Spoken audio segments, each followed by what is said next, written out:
Good day, and we're going to start this video with a thank you to Patrick, one of our subscribers, who was kind enough to donate a treadmill. He was trying to get rid of it, and of course I thought, gee, what could I make with this? So like you guys, I look on YouTube and find, ooh, I can make this or that. But before we get into that, what I want to show you is what we get when we disassemble one of these things. So where do we start? Okay, let's start with where I started lining things up.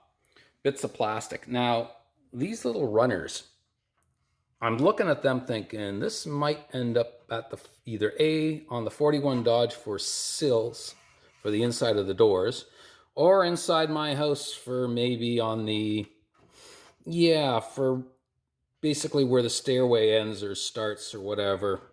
I can cut these down, but they got a nice decorative thing on there. I might be able to use them for that.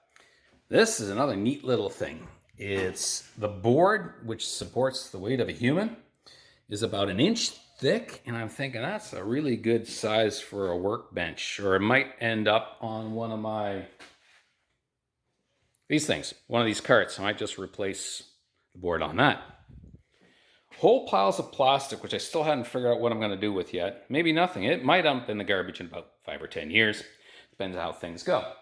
Ah, yes, and the framework. It's interesting to note, this tubing, I salvage that stuff because it's thin wall, good size. We got some other framework stuff here. Oh, look at this. We got some 1.5 inch by, looks like about 3 inch. So yeah, I think I might be able to make something out of that yet. And some what looks like 11 gauge, I'm guessing. We'll probably get something out of that yet. One of the things we also get out of this is this material, which is the tread itself. It's actually Brother Teddy who came up with the idea. There's actually enough here to do both our cars, but I'm thinking either for his Model A or my 41, this is material that's intended to be walked on a lot. So it's quite durable that way. The idea is actually turning into running board covering material. And he says this pattern pretty much matches the Model A. And as far as the 41 goes, I can use whatever I want. And there's actually enough material to do both our vehicles. This, I haven't decided yet what I'm going to do with it, but it's tubing, shaft, and bearings. Or I can just keep them as rollers. But you guys can use your imagination what you can do with rollers. Maybe a kid's toy. Who knows? Oh, and more into the wonderful electrical stuff. Okay, which do we start with? This is something I probably won't use. It's mostly electronics, but I might try and salvage something. The emergency stop, which either kills the power as soon as you do this, and it's a magnetic switch. So I'm thinking, that might be useful for something yet. A few other little things we get out of it. Fairly strong springs, and you can double these up, and I'm thinking this is probably strong enough to actually support a hood. And I don't think my Dodge has hood hinges on it, so I might end up using them for that. These little suckers, all right, quarter 20, vibration dampening. Older Harleys use these a lot, actually, and some other bikes. Make use of that yet. Control board. We'll get back to that. I probably won't be using that, and I'll explain why later. Now, this little unit in here, this is AC powered, but because it's got the extra wire, it's actually a reversible AC motor. Most of them aren't. But by switching 2 of the leads, you can reverse it because you have to be able to, because this is the lift unit for the incline. It's got a nice reduction box.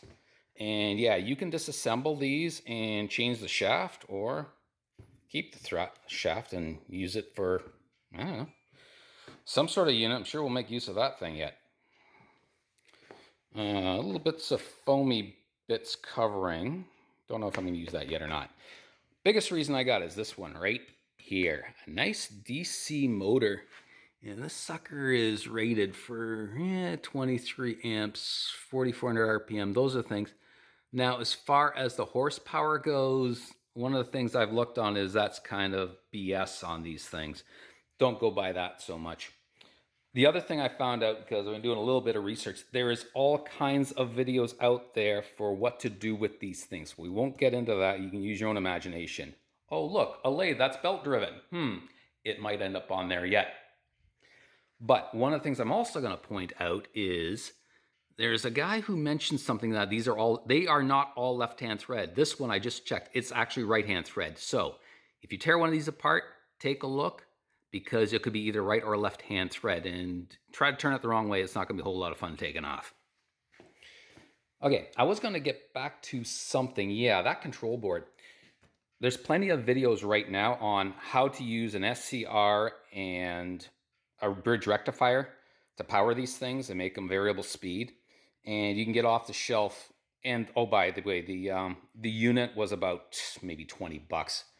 So it's a lot cheaper than trying to figure that thing out. So yeah, I just wanted to kind of go over all the stuff you can get out of this thing, and they're well worth salvaging if you get your hands on one, especially for the price I paid. Free.